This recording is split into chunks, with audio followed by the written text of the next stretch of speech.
So, Pak Haji, kemarin sempat ada video beredar nih terkait lagi ujian S3. Iya, Gimana bisa itu sidang seminar hasil program doktoral ilmu ekonomi ya, lanjut tamu ya. public policy di Universitas Bang Trisakti. Deden, pijitin itu tamunya. Alhamdulillah, Flash. kita disertasinya udah ujian satu apa? lagi Udah pijitin. sidang hasil, tinggal nanti sidang tertutup, kemudian terbuka ya. Dan semua proses alhamdulillah dilalui dengan baik dan penuh dengan sukacita, belajar gembira ya. Jadi di 5 tahun terakhir ini saya dengan izin Allah menyelesaikan S2 dan udah di ujung proses S3. Doain mudah-mudahan paralel juga kita berproses menuju nanti profesor, guru besar. Ya kan, ini soal dedikasi, pelayanan, pengabdian, kemudian soal apa? Mengajar di kampus. Nah, kita ada kampus kan Institut Darul Quran. Nah, kita proses semuanya. Artinya dan ini bukan buat sombong, bukan buat ria, tapi Profesor. buat jadi contoh juga. Motivasi buat santri, buat anak-anak kandung saya, dan buat siapa yang mau ngambil pelajaran bahwa jangan memusuhi dunia sekolah, dunia kampus, jangan dimusuhi. Jangan mentang-mentang udah jadi pejabat, nggak mau sekolah lagi, nggak mau kuliah lagi, nggak mau belajar lagi. Udah jadi orang kaya, buat apa gue belajar, buat apa gue sekolah, buat apa gue kuliah, jangan. Yang belum selesai, selesailah. Tetap gitu, udah jadi orang terkenal, udah jadi bintang film, udah jadi artis, udah jadi selebgram, udah jadi tiktokers, ya tetaplah. Jadi ini nyontohin sekalian, memang kebutuhan saya pribadi memang belajar. Konsentrasi S3-nya apa? Ya, public policy di ilmu ekonomi di Universitas Trisakti. Disertasi saya tentang analisis kebijakan pemerintah terkait dengan pengembangan pesantren ya, sebagai salah satu juga pusat pengembangan dan pemberdayaan ekonomi umat. Kan pesantren ini kan perputaran ekonominya dahsyat ya. Dahsyat gitu. Misalkan diinisiasi oleh pesantren Gontor dan anak turunannya Gontor, termasuk Darul Quran kan ini juga berkahnya dari Gontor.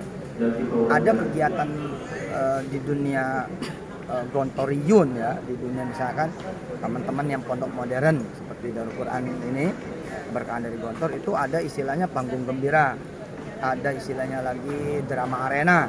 Nah, itu setiap penyelenggaraannya bisa 300 sampai 1 miliar. Iya loh. Biaya panggung, sound system, lighting gitu kan, dan segala macam tetek bengek. Satu pesantren bisa 300, 400 sampai 1 miliar tergantung size dari pesantren itu. Lah ada 1000 pesantren aja, udah 1 T tuh, ya kan? Ya nggak? Kalau 1 miliar 1 T. Kalau 300 juta berarti 300 miliar. Itu perputaran ekonomi pesantren yang berkontribusi kepada umat. Belum kalau penjengukan, ya kan? Pengantaran dan pemulangan, itu perjalanan orang tua dari berbagai daerah, kayak apa coba, ya kan? Itu ekonomi masyarakat jadi tambah banyak benefitnya, manfaatnya. Itu yang diteliti oleh saya dengan TKP penelitiannya Darul Quran. Yang menggelitik Pak Ustadz sendiri maksudnya sampai mengambil itu, apakah karena memang ada bisa dibilang kekecewaan atau bagaimana? Oh enggak dong, ini biar siar, biar dunia luar tahu pesantren itu nggak kaleng-kaleng gitu. Ya kan, bagaimana pesantren ngidupin ekonomi sekitar pesantren? Dahsyat ini. Karyawan-karyawati Darul Quran aja yang di sini ada 1000 lebih, belum santri. Nah 1000 makan siang tersebar di banyak warung-warung penduduk, kosan, kontrakan ya kan. Kemudian jajan-jajan warung dan lain sebagainya, itu kan kontribusi Menghidupkan ekonomi menghidupkan ekonomi masyarakat sekitar. Nah kalau seluruh dunia pesantren bisa mempublikasikan bagaimana kemanfaatan dia, kita nggak dianggap sepele, nggak cuma pilkada doang dideketin, nggak cuma pilbuk doang, ya pilkot, pilpres dideketin, abis itu udah, enggak dong, pesantren hebat ini, ya nggak? Kalau untuk target untuk mendapatkan gelar doktornya, Ya itu kan bonus ya. Dan gini, kalau saya sih emang cuma buat gelar loh. Gelar sesuatu yang memang harus kita kejar dong, kan sebagai tujuan juga. Maksudnya bukan gini ya, gue mau kuliah aja. Ya kan jadi nggak bener juga. Ya iya mana gelar S1-nya kan gitu. Ayo dong selebrasi dong. Hargai pencapaian orang sehingga dia memakai gelarnya. Tapi memang jangan buat sombong. Nggak boleh. Tapi buat dia enjoy-nya, buat dia dapat happy-nya, lalu semangat hidupnya, saya rasa. Dan itu pengakuan dari pemerintah kok. Ya kan? Ente bisa nggak pakai gelar ente nggak kuliah? Nggak lulus? Nggak bisa. Siapa yang bisa pakai? Yang lulus, yang kuliah dan lulus. Terus dinyatakan resmi oleh pemerintah. Makanya banyak guru-guru besar palsu digulung. Dokter-dokter palsu digulung. Dokter palsu pun digulung. Walaupun dia jago. Dia bisa nyembuhin orang. Tapi dia dokter palsu. Nggak boleh. Kan gitu. Nah ini artinya kan ini rekonisi dari pemerintah. Nah rekonisi ini yang sertifikat aja dipajang. Sertifikat dipajang gimana? Hah? Kita ikut nih, ikut Karang Taruna, ikut organisasi apa, terus selesai dikasih kita penghargaan berupa piagam kepesertaan, dipajang, masa gelar kagak? Tapi bukan dibuat sombong. Tapi memang apakah setiap maksudnya pemuka agama atau seseorang yang mengetahui ilmu agama itu seharusnya memang sudah punya gelar itu agar ini bukan cuma ini jangan kita bawa kepada soal gelar ya. Ini lebih kepada soal ilmunya. Iya maksudnya. Makanya kan gelar itu bonus. Banyak orang tidak berkualifikasi S1 dalam pengertian dia tidak terdaftar, tidak secara administratif terdaftar, tapi dia lebih daripada S1 banyak. Ada orang yang nggak nyantren tapi kualifikasinya lebih daripada yang nyantren juga banyak. Cuman saya berkepentingan nyontoin itu nih kepada publik seluas-luasnya, jangan sampai kita nganggap enteng dunia pendidikan formal. Intinya juga sekalian ngasih contohin sunnahnya Rasul ya, mesti belajar sampai Cina begitu. Memang ada bedanya antara sekolah mau belajar, antara nyantren mau belajar, antara kuliah mau belajar. Bedanya di mana? Belajar ya bisa sekolah bisa kagak, belajar bisa nyantren bisa kagak. Belajar bisa kuliah bisa kagak. Yang sekolah nyantren dan kuliah belum tentu belajar. Makanya ada kalimat tuh kalau di Betawi, lu boleh nggak kuliah tapi jangan sampai nggak belajar gitu.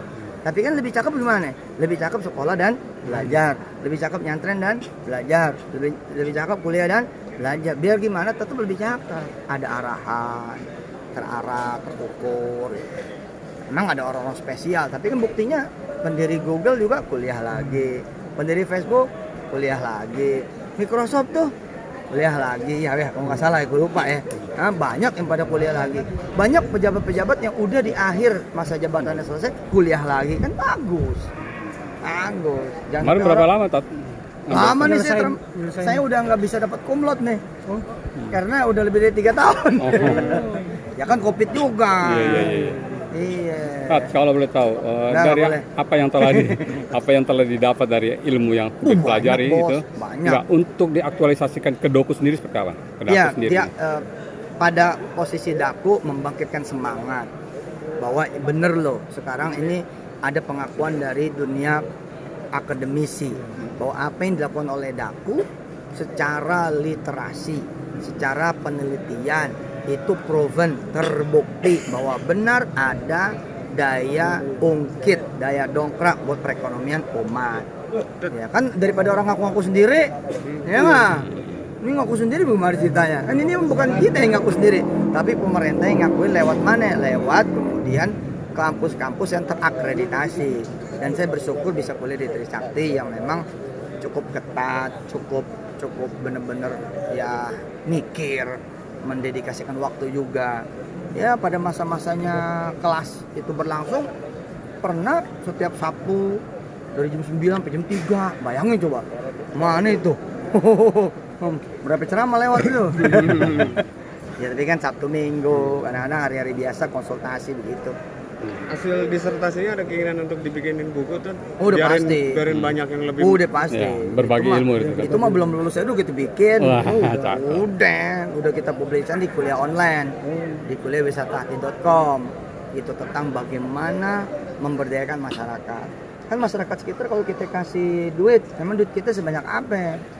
Tapi kalau masyarakat kita bilangin, sono buka pecel lele, ntar banyak yang nyari. Dia bisa nyari sendiri duitnya tuh. ya kan, buat usaha pecel lele, buat usaha donat, buat usaha roti, buat usaha laundry, apa kek. Nah, ya kan kita menghidupkan orang. Gitu. Ya. Tapi masih nyangka nggak sih Pak Ustadz sampai sekarang nih ternyata punya gelar sampai S3 gitu? Kalau saya memang dari dulu bukannya sombong nih ya, pamer nih ya. Bukan sombong, tapi saya udah Punya ambisi pribadi tadi. Iya, maksudnya udah punya tujuan hidup, udah punya plan, punya rencana. Ya, coba tanya sama temen atau tanya berdiri sendiri. Lu weekend mau kemana? Banyak orang yang nggak tahu. Banyak orang yang nggak tahu. Gue sih belum ada rencana. Nggak boleh. Kita udah mesti punya rencana dalam setahun ngapain aja. Tahun kedua, 3, 4 ngapain aja. Tahun kelima misalkan ketika mau menikah, ketika nikah misalkan. Orang ntar abis nikah gimana? Ya gimana ya, jalanin hidup aja. Ya jangan begitu dong. Nah, mesti ada plan. Nah, salah satu plannya menyelesaikan S1 udah. S2 udah. Kemudian ini S3 nih. Mudah-mudahan tahun depan udah bisa wisuda. Kan tinggal sidang tertutup, kemudian terbuka, terus wisuda kan. Nah, habis itu secara paralel saya memproses guru besar. Wih, mantap. Iya, profesor ini. Profesor. 2027 nih kalau lancar udah bisa ini. Insya Allah lah, kita akan penuhi semuanya, termasuk saya udah mulai belajar nulis Scopus, bagaimana supaya tembus bisa nulis Scopus, belajar nulis di Sinta 1, berapa entar jurnal, itu kan asik. Berarti di masuk usia 50 ya, profesor ya? Iya, 51 ya, 2027 ya. Pas 50 lah. 24, 25, 26, 27, 48 tambah 4, 52. 52. Iya. Lu Terus usianya 2029 nyapres deh ya. Bicara sedikit tentang dunia pendidikan, kalau boleh tahu masukannya. Kemarin kan banyak sekali kita tahu bahwa di pemberitaan murid yang berani lawan guru yang mungkin over seperti itu. Nah, Terus seperti apa Tat sebagai seorang tuntut pendidik 50 juga juta nih ya? Tat? Iya. Sebagai pendidik juga Ustadz kan juga sebagai pendidik. Bismillahirrahmanirrahim, alhamdulillahnya masih banyak murid yang baik. Itu kan 1-2 aja. Iya loh, berapa jumlah murid kita? Puluhan juta. Berapa jumlah santri kita? Puluhan juta. Ada 1-2 mah kayak pohon aja ya, ada yang rontok daunnya. Ya sudah, kita benahin bareng-bareng. Sudah yang ke depan mudah-mudahan ada etika, ada akhlak. Jangan sampai orang tua putus keberkahan buat anaknya gara-gara gurunya ini anak sebel, kesel, marah, nggak redo. Wah, mau jadi apa ya anak? Di tahun yang dibilang milenial dan penuh dengan Gen Z ini, apakah benar akhlak itu udah mulai mundur ya? Enggak, banyak yang masih baik. Saya percaya. Makanya kita jangan sampai kurang-kurang juga mengapresiasi anak-anak yang masih cium tangan sama gurunya. Yang kalau lewat begini, kan ada gurunya lewat nih, mau lewat. Ada seorang guru. Dia mau nyebrang, tapi gurunya mau lewat, begini dulu. Nih masih ada yang kayak begini nih, lihat tuh. Ini bukan santri dakun nih, ini anaknya wartawan nih. Tapi lihat adabnya tadi, makan, duduk, pakai tangan kanan, Bismillah, Masya Allah.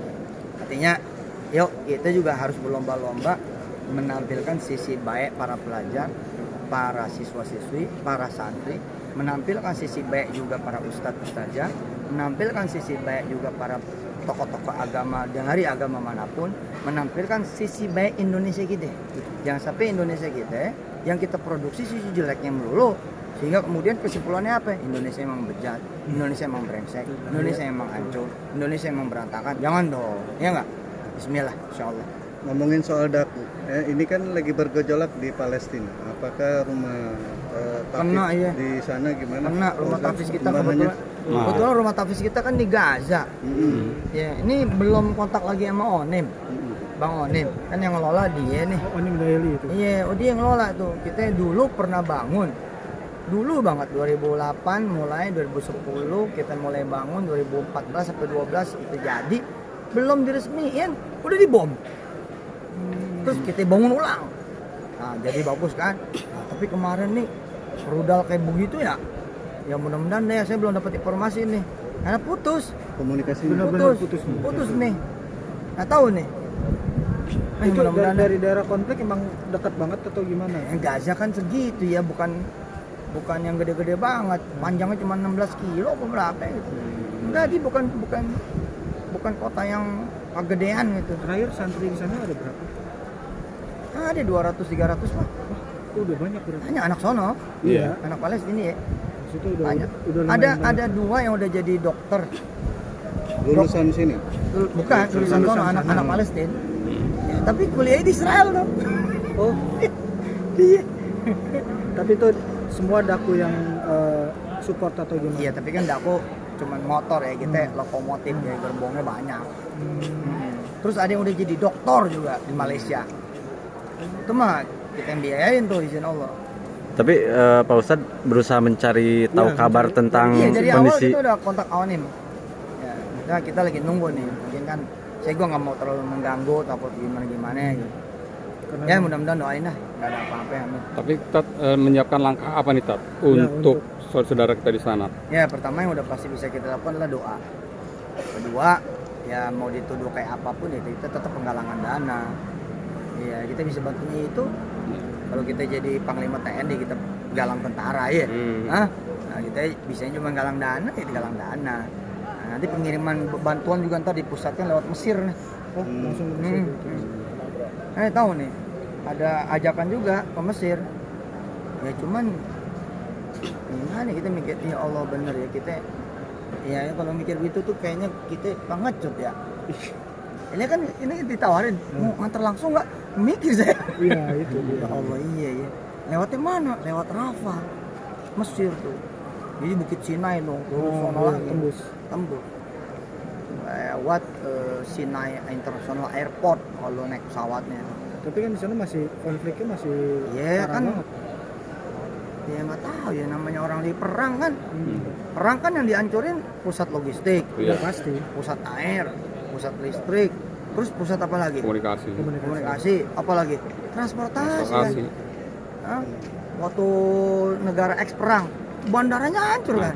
Nah kalau kita pas lagi di situ, tapi kan kalau begitulah mikirnya, ya kita kalah dong yang pejuang-pejuang Palestina kan. Ya udahlah. Kapan tuh Tat agendanya? Ya, lagi mikir.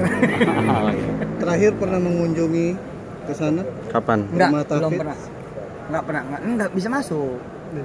Nah, bisa masuk, resikonya nggak bisa keluar. Nah, kita Karena udah konflik kapan aja bisa terjadi. kita udah punya bini punya anak, nggak bisa keluar gimana? Bang Onim tuh contohnya, kita masuk, kan awalnya nggak bisa keluar dah.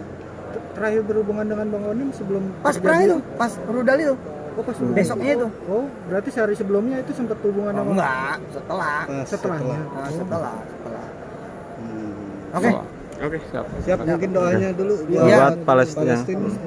Ya, kita wajib berdoa buat Palestina dan sekalian kita doain Israel. Maksudnya gimana? Oh, Israel didoain, ya, biar berhenti. Itu biar berhenti perangnya ini jangan dipotong nih. Iya enggak? Kan YouTube-nya ada yang motong. Iya. Masuk suruh doain Israel. Iya. Ya doain Israel kan kayak doain maling supaya tobat. Kan begitu. Doain perampok supaya tobat, doain pencuri supaya tobat. Ini doain orang yang berantem ya kita doain biar berhenti. Maksudnya begitu. Ya toh di sono kan juga ada nyawa-nyawa yang tidak berdosa juga. Ya banyak nggak yang nggak berdosa? Banyak. Itu jangankan Yahudi, jangankan Kristiani, apalagi Islam. Yang ateis sekalipun belum tentu dia berdosa di urusan perang. Dia nggak maksudnya dia nggak bersalah di urusan kemanusiaan kan bisa. Akan kita doain tuh supaya pada berhenti perang ya. Tapi kita doain supaya Palestina merdeka. Amin. Ya itu insya Allah. Mudah-mudahan Allah sayang sama kita semua nih. Amin. Terima kasih Pak Ustadz.